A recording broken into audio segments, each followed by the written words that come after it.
Hello, good evening, everybody. Thanks for joining us on this very frigid winter day. We called our meeting to order in our closed executive session earlier this evening, so we are ready to begin the public portion of our meeting. And first, I would actually like to invite the student representatives who are here tonight to give us their reports. We have Alice and Anna from High School South and Nisa and Logan from High School North. I don't know which of you guys want to go first. I think you guys went first last time. Do you want to switch or change it up?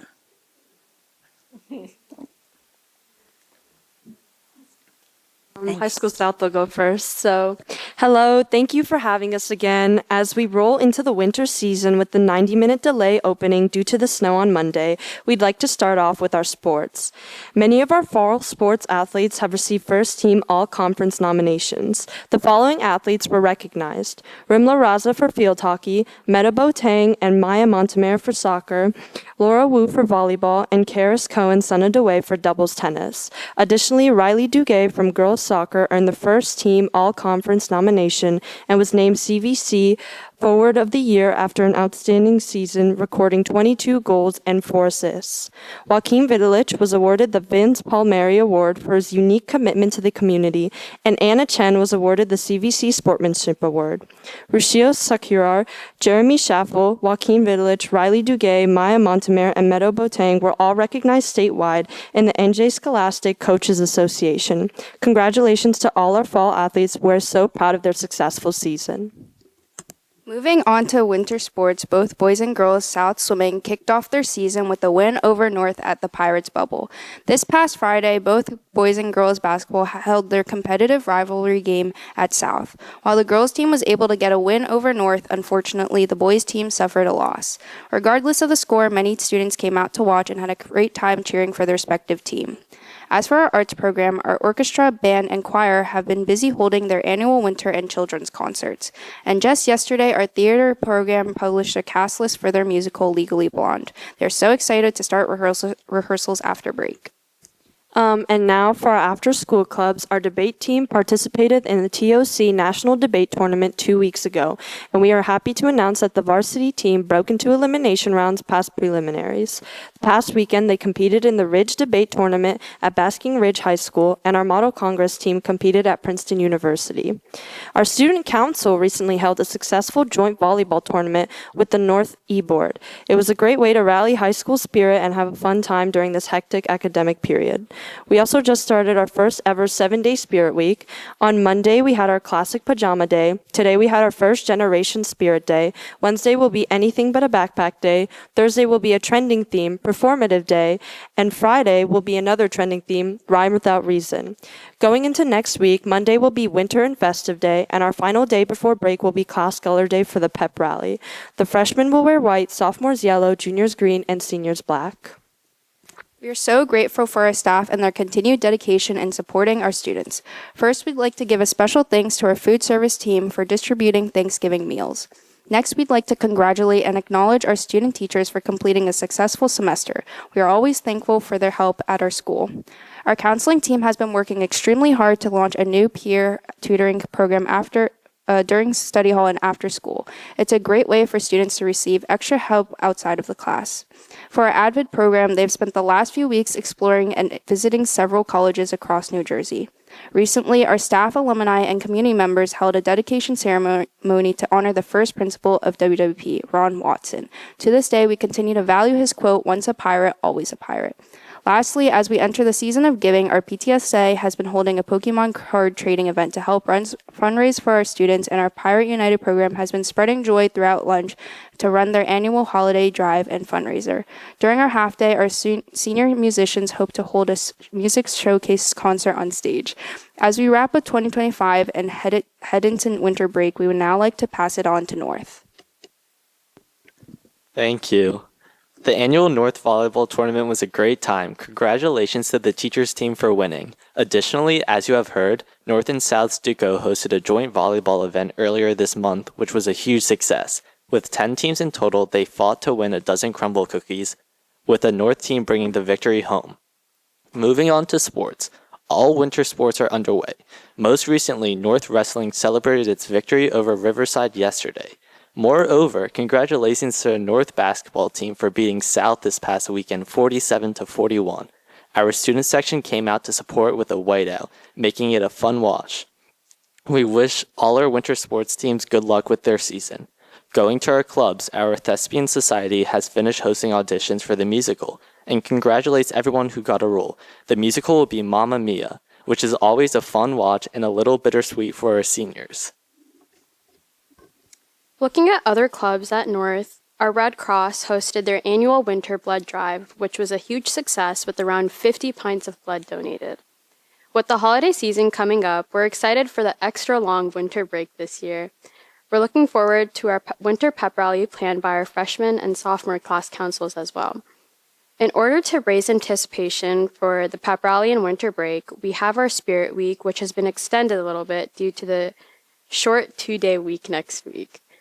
The Spirit days are as following. On Monday was Pajama Day, Tuesday was Twin Day, Wednesday is Would You Rather Quarter Zip versus Nike Tech, Thursday is Santa versus Grinch, Friday is National Ugly Sweater Day, and then next Monday is Festive Hat Day, with Tuesday being our festive school colors.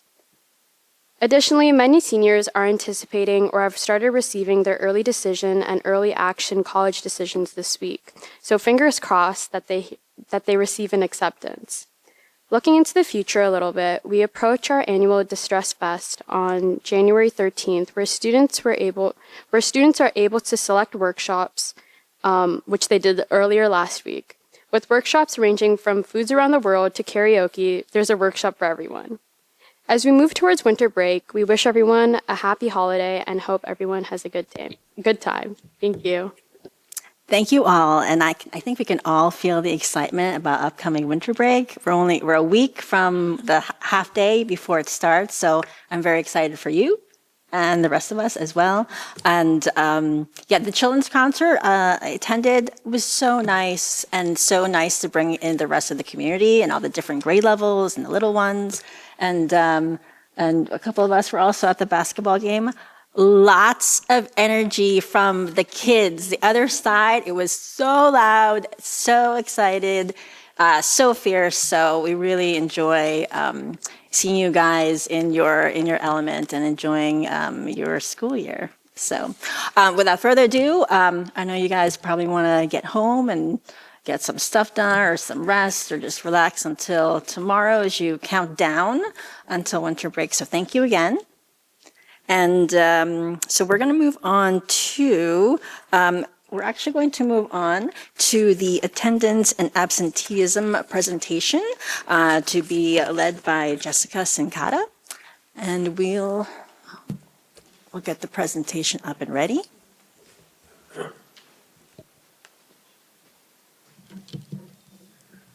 Hi, good evening, everyone. Thank you for offering a little time this evening just so I can share some of our data about attendance absenteeism, and you're going to hear a term, chronic absenteeism. So just to start, I want to get some terminology out there. As obvious as it may seem, it needs to be defined so that we're all on the same page in our understanding. Attendance is when a student is present during the day, right? And absent is when a student is not in attendance during the day. Now, there's lots of discussion about excused or unexcused absences, but absent is absent when they're not present during the day. And then chronic absenteeism is when a student misses 10% or more of the days they are to be in school during a year. Okay, so if we have school for 180 days, that would be 18 days. When we talk about that at the high school level and credit, it changes a little bit because not all classes meet every day. But there's chronic absenteeism as defined by the state. Now, how do we report this, right? New Jersey school performance reports are one way that our attendance is reported. Chronic absenteeism is included as a measure for state's federal accountability system. Every Student Succeeds Act is the vehicle by which we do that. And the district submits attendance reports through what was New Jersey Smart and now is New Jersey Sleds. That's big picture attendance. When we think of attendance calculations for high school credit, once your student enters ninth grade, we need credit to graduate from high school, credit on courses. And so then Genesis, which is our student information systems, calculates credit per course or class. And that's where that rotation comes in. The high schools are on a 4-day rotational cycle. And so then that 18 days is pared down based on the number of times that class meets. For a full year course, for a 3/4 year course, such as PE, or a quarter course, such as health. We think of health and PE together, but 3/4 of that is physical education, 1/4 is health. And then there's financial lit, which it would be a half year, like a half credit course, a half year course. We do attendance calculations through our student information systems, Genesis, for warning letters and loss of credit letters. And then there's a process for credit recovery, because remember, absent is absent, whether that is excused or unexcused. And so we have a process to gain back credit if someone does exceed the limit. And that is worked out at the high school level and explained in the letter. And then absenteeism and disenrollment. So the district tracks extended absences through a Google form. An extended absence would be when you know that you're going to be missing school for example, 2 to 3 weeks. That's an extended absence. We're not sick, but we're going to be away from the classroom. So we do track that data through each of our schools and our attendance offices. The attendance and registration secretaries collaborate with the registrar here in central office, and the registration secretaries in each building. And we communicate with families on a personal level from school to family. So all of this is in our policy 5200. That's our attendance policy. But that was updated by my predecessor, Dr. McDonald, and a team in June 2023. We looked at our attendance policy, what needed to be updated in language and our processes as we compared those to the state of New Jersey. And so I've linked in here, and we can revisit that later if any of you have any questions about that. But what we really wanted to do was make sure we communicated accurately about what we as a school district considered excused and unexcused absences, and that we were clear in our communications with families as the year came as we started the next year. As you can see, it was adopted in June 2023, so we headed into that 23-24 school year with clarity.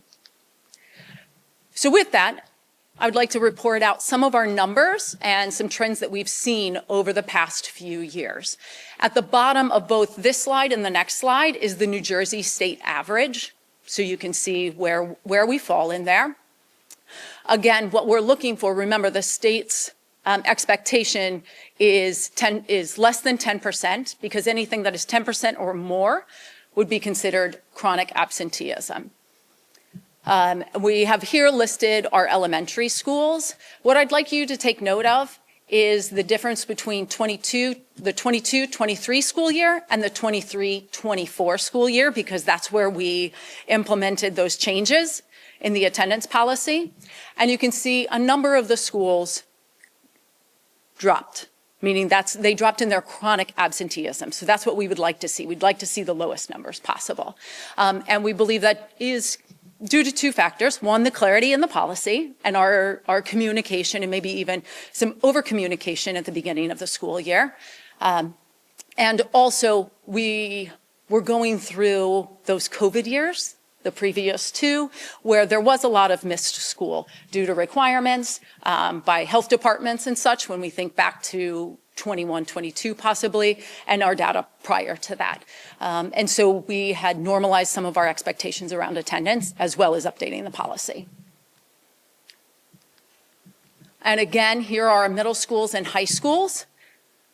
And you would see, again, that same drop between the 22-23 school year and then the 23-24 school year. We're really proud of some of our numbers in there. Now, some of you might also notice that some schools would have a higher absenteeism rate than another at the same level. There are lots of factors in that. Not only family, the necessity for families to travel or the choice. Both of those happen, but also some of our students who might have more medical needs than others and might therefore be missing school if we think some students might be more medically fragile than others. And so all of those are taken into account then at the school level for excused or unexcused absences. And finally, our plan of action to make improvements, although some of those numbers that you saw were pretty low. We saw some 4% and 5% at our high school and middle school levels. We're really proud of that. And we do contribute that to our Genesis communication and how, at least at the secondary level and high school specifically, we've really enhanced our communication via Genesis. So our plan would be to broaden that and make sure that we're using all the same tools at all levels, K-12. As well, personalizing our communication. Genesis is passive communication, right?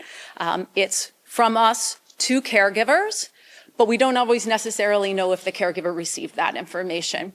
So personalized communication, working with our counselors and our case managers, our counseling team, our CST team to utilize some of the features in Genesis that will help them personally track students on their caseloads so that we can make more phone calls home when and if necessary. That's that personalized communication. And our third step is also the evaluation of our practices. And what do we do for those extended absences? Because although it might fall under the 10%, which for the 180 days, and if we think elementary, that's 18 days, there are also state requirements about not missing more than 10 consecutive days. And so we've always been flexible and supportive in our thinking, but we can see also what that does when we report our numbers, and it does increase our chronic absenteeism, especially at those K-5 levels. And so that'll be something else. Currently, it's just an evaluation of practices to make sure that I have a full understanding of what's happening at all of our buildings, and then we would make any changes. We would recommend those changes based on our practices and what we see would be most fitting to support, first of all, our students, and secondly, to support our families. Great, thank you.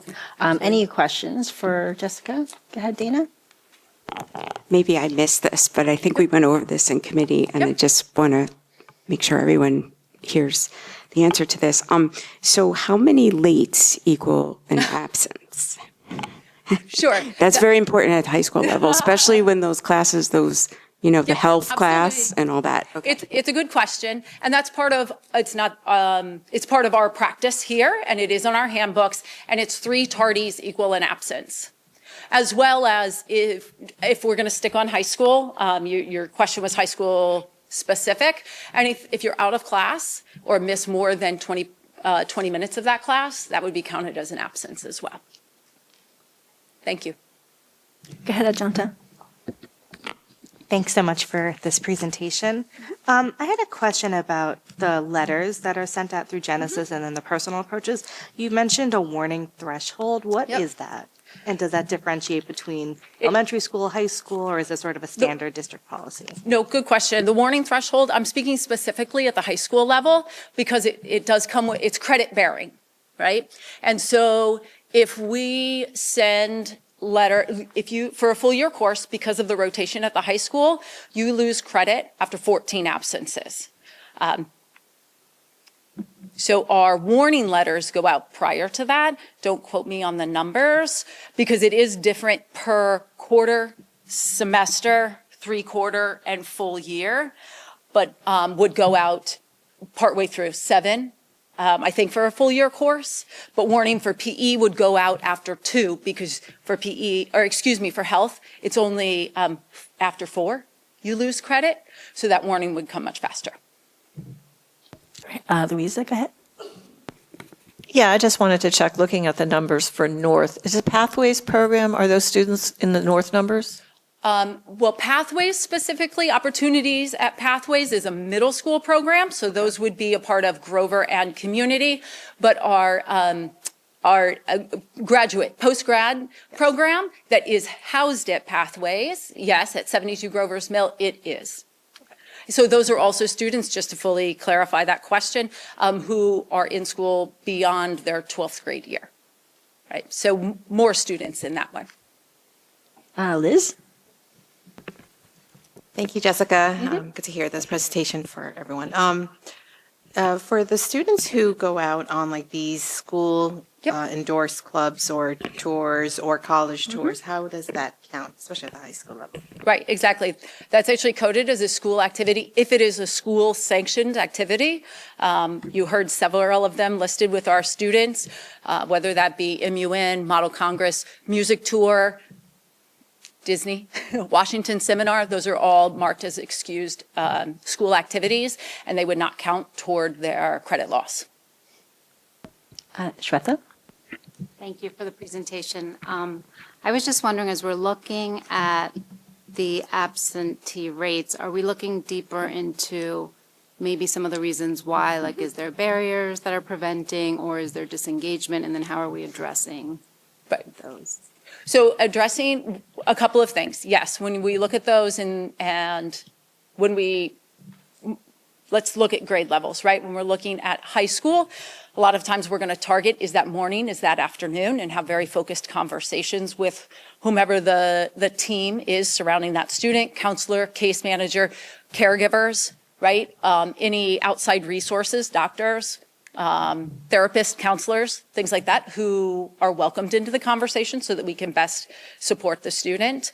At the elementary level, what I have found thus far is a lot of our absenteeisms are through that extended absence form, where families are gone for, again, an extended period of time, 13, 17, because 17 is right under that 18 threshold, right?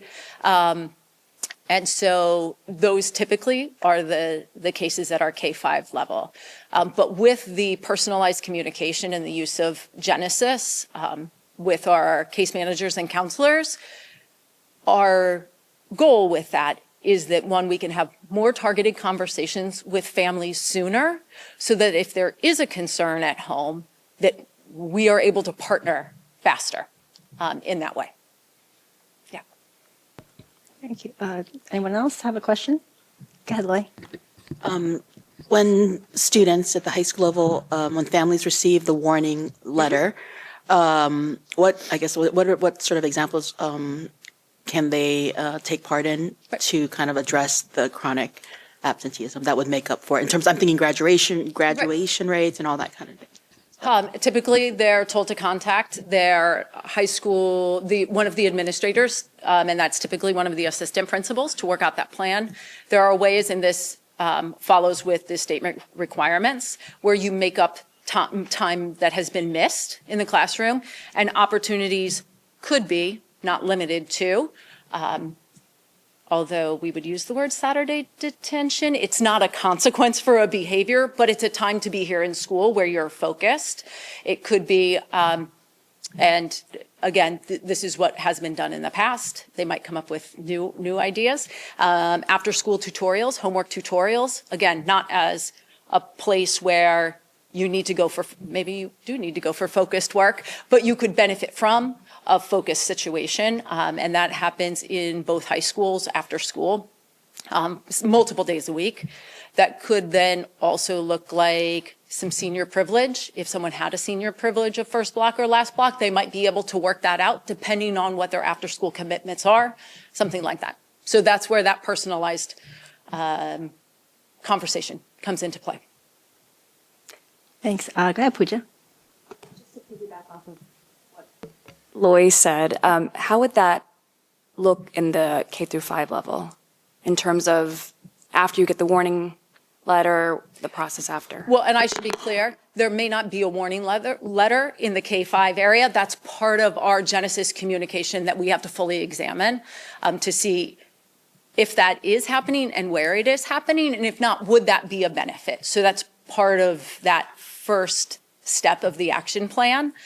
So I will have to get a fuller understanding of how we do communicate, and then it's usually a conversation with parents.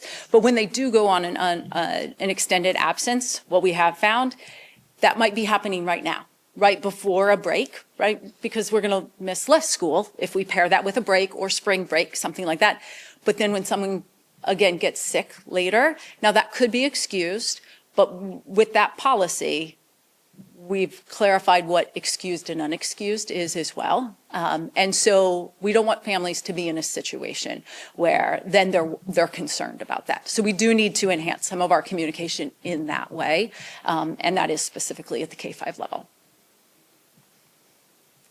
Thank you. Thank you for that. It's really great information for us to understand that, it is still a work in progress and you're looking into it. And I think great for parents and caregivers to hear about this in a little bit more depth, whether they have kids in high school or younger kids and they're kind of anxious and getting ready for what to expect in high school. So thank you very much. Thank you. And so now, so we kind of switched the order just a little bit, but I wanted to take this moment. Oh, I thought you had a question, but never mind. I want to take this moment on behalf of the board to thank and acknowledge our very own Louisa Ho for her many, many years of service to WWP, 12 years, I believe. And I think you have onboarded almost all of us. So we truly value your your historical knowledge, your pragmatic perspective, and your dedication to serving our entire community. And this is your last meeting, so it is, well, your last meeting publicly. We still have you for one more, don't forget. But it is bittersweet because we will miss your mentorship and your contributions and the many hours of discussions and debates and brainstorming and this and that. But we are excited for you to be able to spend even more time serving our community, managing the Girl Scout troops and supporting the troop leaders and setting a wonderful example for our emerging young leaders in the Girl Scouts. And we're also excited that you're going to be able to continue seeing the world with Carl and your family without having to schedule it around our board meetings. So we are very excited for you, and maybe one day we can plan a whole group trip. You can tell us all about your adventures, and so we wish you well. Stay in touch, and we promise we will try to bring our reusable water bottles. So thank you. So I've been trying to balance these flowers from the board.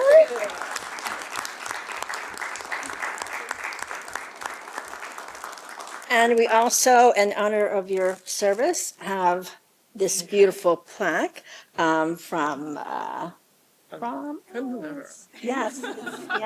So yes, thank you. Can I say a few words? Yes, please.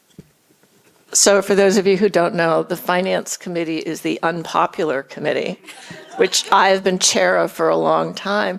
So it feels like every new board member gets stuck on the Finance Committee because they have the least seniority. So they spend like a year with me, and then they move to a more interesting committee. So that's why I have onboarded so many of the board members, because they've all passed through the Finance Committee on the way to cooler committees than the Finance Committee. So I would just like to say it's been a pleasure and honor serving the community. It's been 13 years. So I did 12 years, and then I did a part of a term. The district has been through a lot of changes over that time. Dave and I, you were assistant superintendent, or did you, when I started, I think, yeah. But we've changed a lot of things. I look now at the course offerings the districts offer. It is much better than when my kids went through. The change to A&E math much better than when my kids went through. The holidays that we allow now, there are a lot of different ways that the district has improved, and I'm really happy to be part of it. And part of that is that we don't use as many disposable water bottles as we used to. Okay. Dr. Adderhold, we've had a long ride. And I really want to thank you because it's been great for the district having a consistent leader who is courageous enough to shake things up. And if you think about it, we got through the pandemic better than almost any other district I know. And you were a strong leader, and you were flexible. Like you're changing things because you kind of had to. I don't know if you've thought about how hard that job is. That is a horrible job. I mean, it's a horrible job because you're on call all the time. You're in an organization this big. Somebody is doing something wrong somewhere. You don't know who it is, and you don't know how to stop them. So it's just a real burden. So I appreciate the people who take on that job and stick with it for as long as you have. You've been a really big part of the district. All the staff here, I love the staff. I will talk to you individually at some point. I even like the lawyers. So, my fellow board members, you are fabulous. You really are. You have been amazing and great to work with, and I leave without any concerns because the school district is in good hands with all of you. So, it is so nice I can schedule things for Tuesdays now. And so in January, there'll be a Tuesday while you're here. I want you to picture me on the couch, working on some Girl Scout craft, with a cup of coffee, watching TV with my husband, and I will not be watching the simulcast of the board meeting.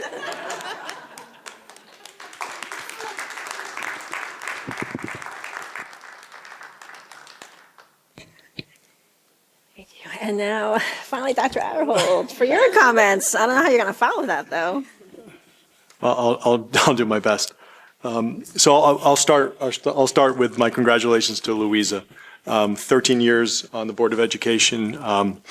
Stepped in for Bob Johnson's seat when we switched the board elections, the vote from April to November, right? When that change happened, Bob had promised his wife he'd be done in his term, and he stepped down. And that's when that seat posted. At the time, Louisa had been on a committee charged by then Board President Marate for Facilities Use Committee. But part of the reason she got invited to that committee because she was so involved with the marching band and the utilization and supporting the marching band and the Girl Scouts. And she has just been a steward in our community, serving our students, always with the intention of how do I do things, how do I mentor, how do I help support our young women in the community, how do I give back. And during that time, I've seen Louisa play the role of whatever the board needed. Whether it was the critic, whether it was the mentor, whether it was the big sister, whether it was to onboard, whether it was to be the reflection in the mirror to the board about what do we stand for. She's been willing to make very hard decisions, and I've truly appreciated your voice on the board, Louisa, so thank you. 13 years is an incredible run. I know there'll be some other folks that have an opportunity to mention and speak to Louisa. But I do want to just also acknowledge Thea Burke. Thea Burke is our West Windsor-Plainsboro Service Association president, but she's also an instructional assistant, and she has just received the NJEA ESP of the Year Award for Mercer County. So we congratulate Thea for that award.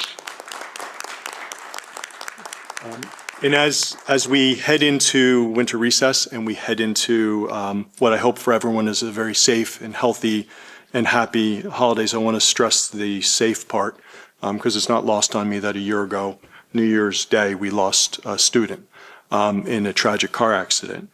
So I also recognize that this is a very difficult time for many folks in our community, whether that's food insecurity, and I want to just remind everyone that on our website, there's a tremendous amount of resources around food insecurity and finding services within Mercer County, within our local community, with our food pantries, and with our faith community. I want to thank Pema Dadong and Tony Kwalik, our food service director, and district diversity coordinator for putting those resources together, but want to make sure families know that those services are there.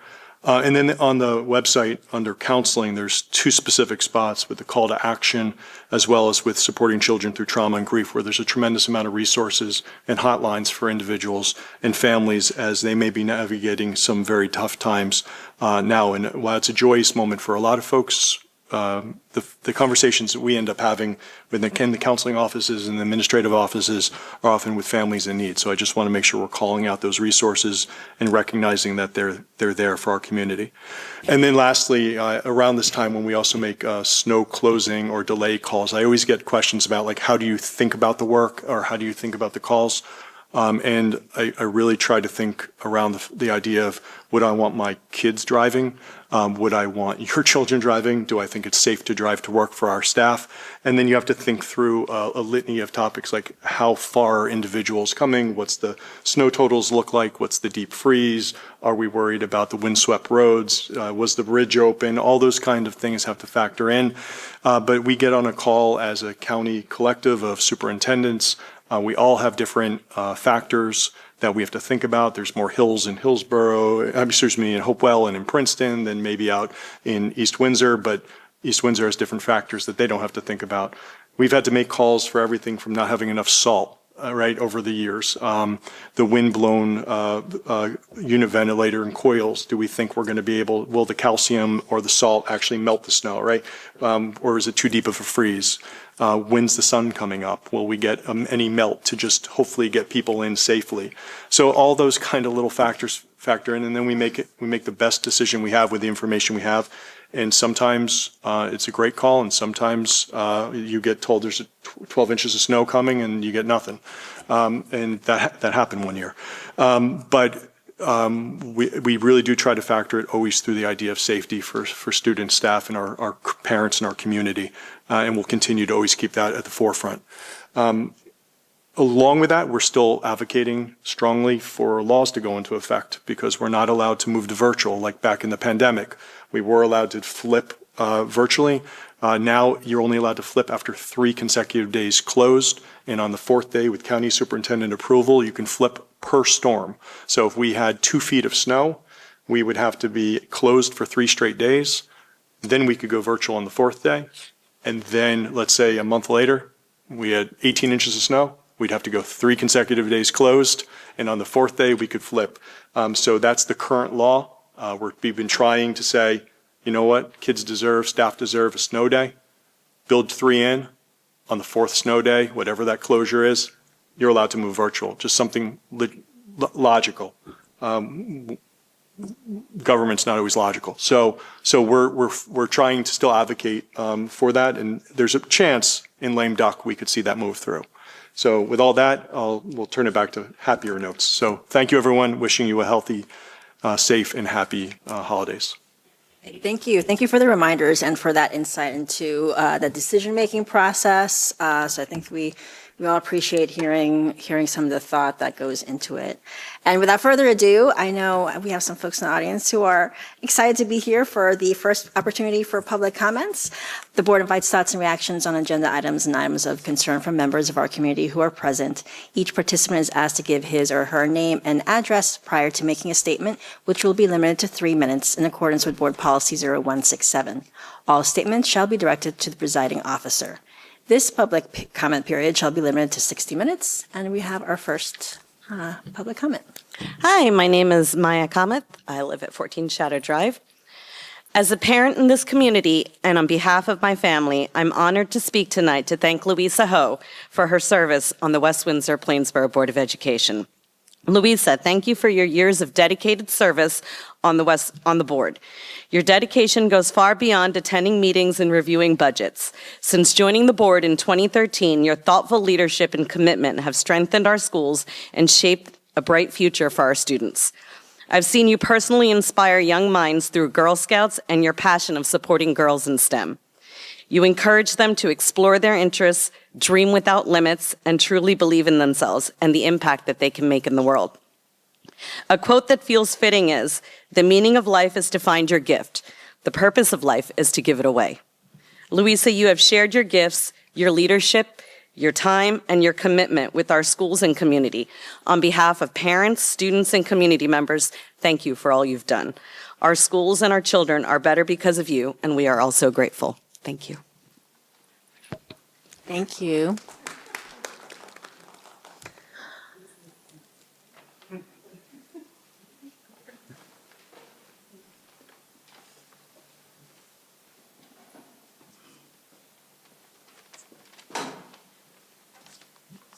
Okay, I am not a public speaker. If you're wondering why I'm up here, the answer is simple. It's Louisa. I just want to say thank you. Louisa, what so many people may not fully realize is that the care and dedication you brought to this board didn't stop when the meeting ended. The same heart you gave here has quietly shaped our community in countless other ways. You lead by example. You step in when something needs to be done, and you somehow make people believe they can do more than they ever thought they could. I'm one of those people. I'm not a good talker. Sorry. Because of you, Girl Scouts and service became a part of my life and my daughter's life in a way we never expected. And I know we are just one small example among many. Thank you for showing up year after year with generosity, patience, and purpose. Your impact doesn't end tonight. It lives on in the people you've inspired and the community you've helped build. We are so grateful. Thank you, Louisa. Oh, thank you. Wait, Denise, come back. You got to say your name and address. Oh, my name and address? Denise O'Brien, 31 Prospect Avenue, Plainsboro. Thanks. Okay, and up next. Good evening, everyone. Can you hear me? LaToya Edwards, 249 Robertsville, Edinburgh Road. So today we are honored to say goodbye to an extraordinary public servant, someone who served this community for many years. Louisa gave so much of herself, both as a member of the board and the leader of the Girl Scout Council. I met Louisa when my daughter Ava was in first grade, and I was looking for a way for her to become more involved in this community. Troop 771 was formed with a wonderful and diverse group of girls, and Louisa was their leader. She taught them invaluable life skills: communication, collaboration, leadership, sales, and strong interpersonal skills. The list truly goes on and on. Louisa constantly encouraged the girls to succeed and go further than they thought possible. On a personal note, Louisa has a special talent of convincing folks to step up even when they don't want to. She somehow recruited me as the troop nurse, responsible for making sure the girls stayed safe and healthy on all trips, a role I took very seriously, and she knew it. Louisa introduced me to parts of New Jersey that I did not know existed. And because of Louisa, I have slept in tents, cabins, and yurts. But that yurt trip was tough. Remember, I ended up sleeping in my car. I was like, this is too much for a girl from the Bronx, okay? Louisa, thank you for everything you have done for West Windsor, for its students, for the Girl Scouts, and for my daughter personally. I am deeply grateful, and we honor you here tonight. Thank you.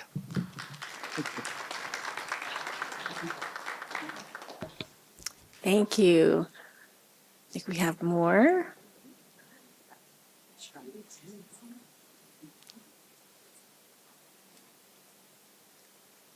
Don't forget your name and address. Oh, thank you. Hi, I'm Jane Campbell. I'm at Franklin Drive in Plainsboro. And on behalf of myself and many other people, we present this basket to you, Louisa.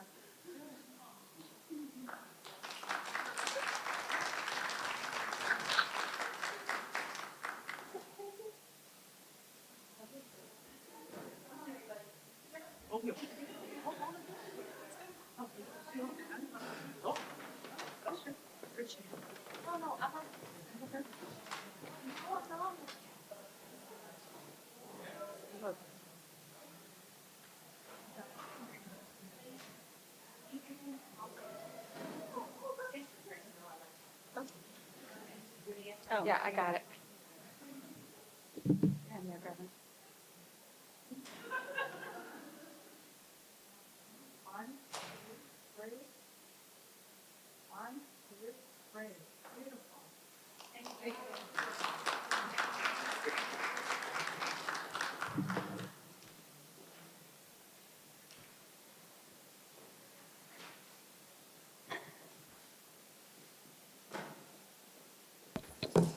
Thank you for indulging. Any more public comments?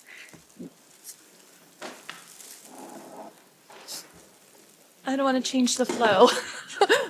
But thank you, Louisa. I'm Laura Kellogg Abraham, and I'm at 23 Lenape Lane in West Windsor. I just wanted to bring to the board's attention something that has been a situation since I went to the school, which was back in the dark ages, since I was like the last class to enter 7th grade at the high school. So that's how long this has been a problem in this town. I'm a walker, and now my kids are walkers to the high school south. And especially now with the snow, but it was a problem before. There's not a safe passageway for most of our walkers, especially during fall and winter. The leaf collection is being piled in the bike lanes to the point where the kids have to veer into Penn Mile and like on Harris Street, which are already Harris is already narrow, but Penn Mile is the only 40-mile limit road remaining now in West Windsor. Like even Clarksville is down to 35 miles an hour.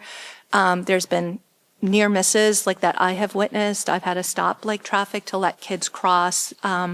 If there's something that the school board could do, because we've reached out to the town and we're kind of getting nowhere, and I think as a district we should address this. But now with the ice, it's a homeowner's responsibility to make a clear passageway, and they're not. Like 2/3 of Penn Mile is not shoveled. And so we already have so much traffic on the roads because of the bridge closures and everything. Now we're going to have more traffic because parents have to drive their children to school. And if anyone has driven to High School South, which I'm sure most of us have, and you're stuck there forever, and like then your kids are tardy and late, and you've left 45 minutes before school. So I'm just asking, is there something we can do as a community within our district to address safe passageway for the kids to get to school? I don't know what that is. I'll be happy to help with whoever.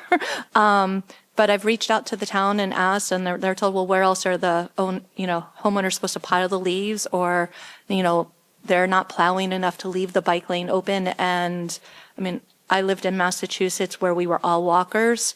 And we actually, the town, you got a $50 fine if you didn't clear your passage within 4 hours of a storm, or if you piled leaves or debris or garbage. And then they would multiply it if it was townhouses by how many units. So it didn't matter if one person didn't do it. So the town can make money based on this very easily if they just something to enforce clear passageways. Especially if you're going to require them to be walkers, or we need transportation, which then would raise the budget. So we don't want that. That's all. Thank you. Thank you. And thank you again, Louisa, for all your hard work. Thank you. Anyone else for public comment for this first period? Nope. Seeing none, I will close this comment period and move on to Board of Education committee reports. So I'll ask Dana for our Administration and Facilities Committee report. Okay, thank you so much. Just a couple words. I just wanted to thank Louisa. I remember various things. We actually met when our sons, who were it's definitely adults, when they were in first grade. Our kids were in the same class, and then I got to know Louisa through different committees and through obviously on the board with her the entire time she's been on. And I remember walking these halls with you in the middle of the night when we were doing negotiations, among the many other walks and talks we've had. So we're really going to miss your voice on our board, but thank you. And I also want to just tell you that Finance Committee used to be the committee you wanted to be on when I first started. Dave, you remember that? It was A&F no one wanted to be on. So. And I'm also glad to know that people used to complain to me about snow days, like how could you have made that decision? I'm like, it's not our decision. So I'm glad that you clarified that. The Administration Facilities Committee met on Tuesday, December 9th. The committee reviewed policy 2535, which is library materials, and its accompanying regulation, which is 2535 as well, and recommended them for a second reading and approval at tonight's meeting. In addition, the committee reviewed the 2530 resource materials policy and regulation and recommended abolishing both of these at tonight's meeting per the guidance from Strauss Esme. The committee also got an update on the winter athletic seasons. Both High School North and High School South are excited that their winter seasons have begun. North has a new scoreboard in the pool area, and both High School South has celebrated or will be celebrating their high school athletes who will be continuing their athletic careers at the collegiate level. The committee started the calendar review for the 27-28 school calendar. We looked at a few drafts that have been provided by the staff here. No decisions have been made at this time, and we will continue to discuss the calendar, and the staff will share it with the stakeholders, the various stakeholders over the next 2 months.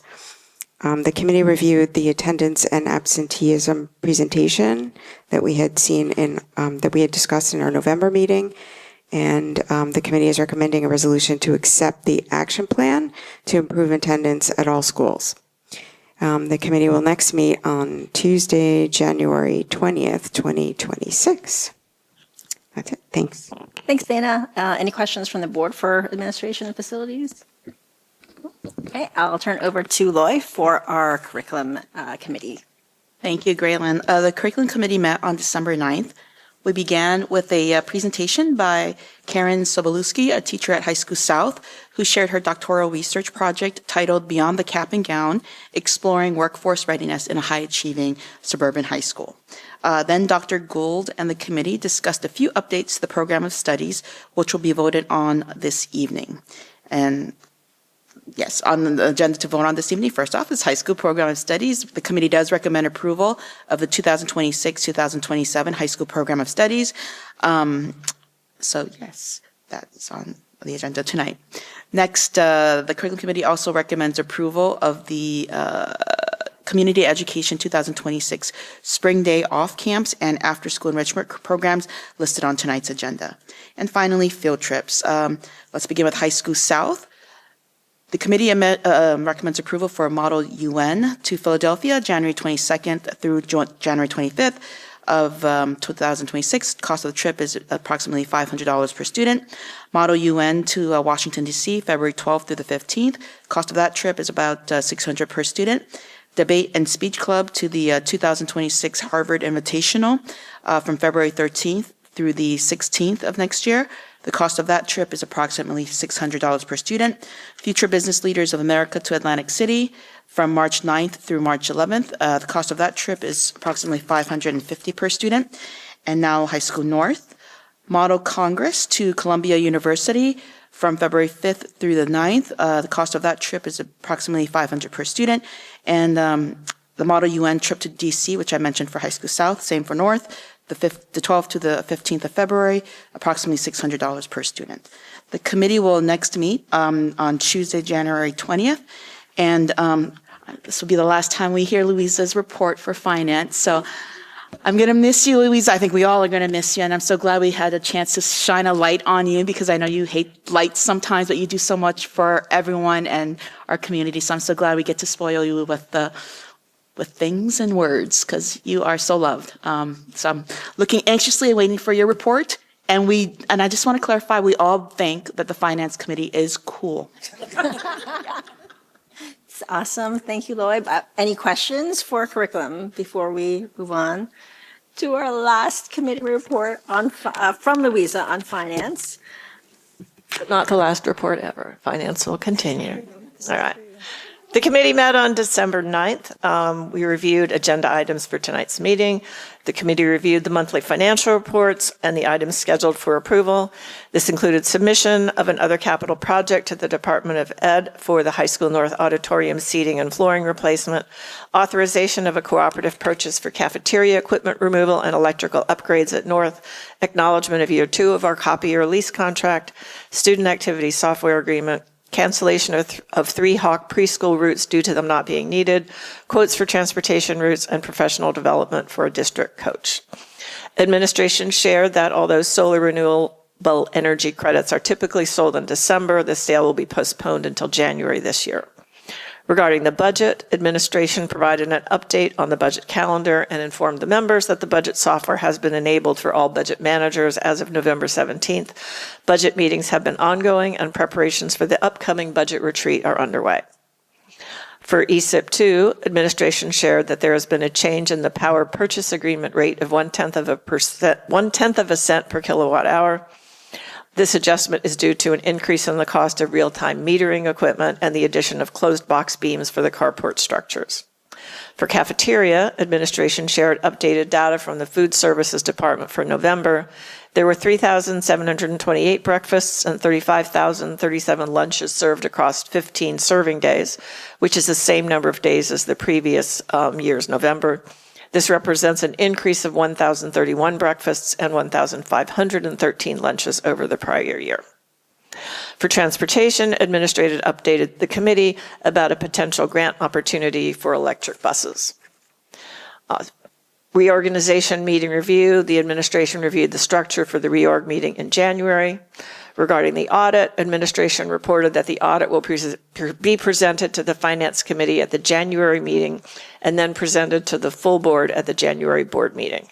There was no other business. The committee will next meet on Tuesday, January 20th.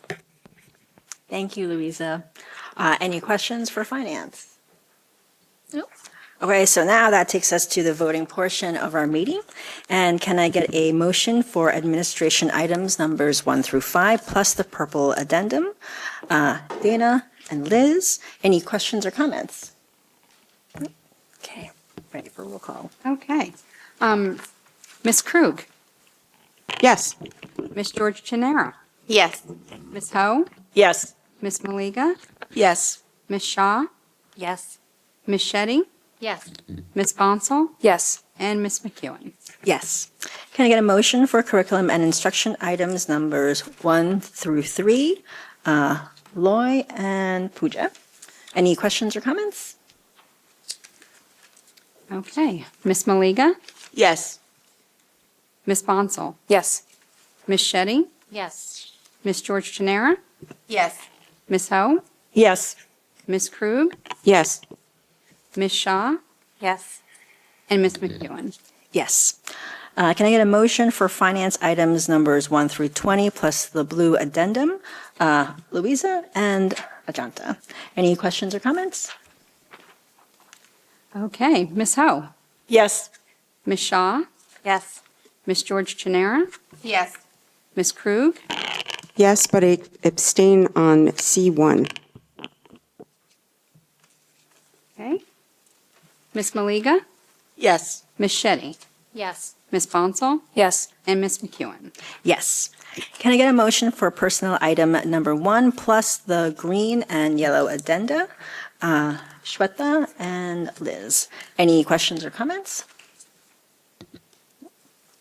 Okay. Ms. Shetty? Yes. Ms. George Chenera? Yes. And I think this is going to be the last time I say this. Ms. Ho? Yes. Ms. Krug? Yes. Ms. Maliga? Yes. Ms. Shaw? Yes. Ms. Bonsall? Yes. And Ms. McEwen? Yes. Can I get a motion to approve Board of Education minutes from our November 18th meeting? Loy and Ajanta.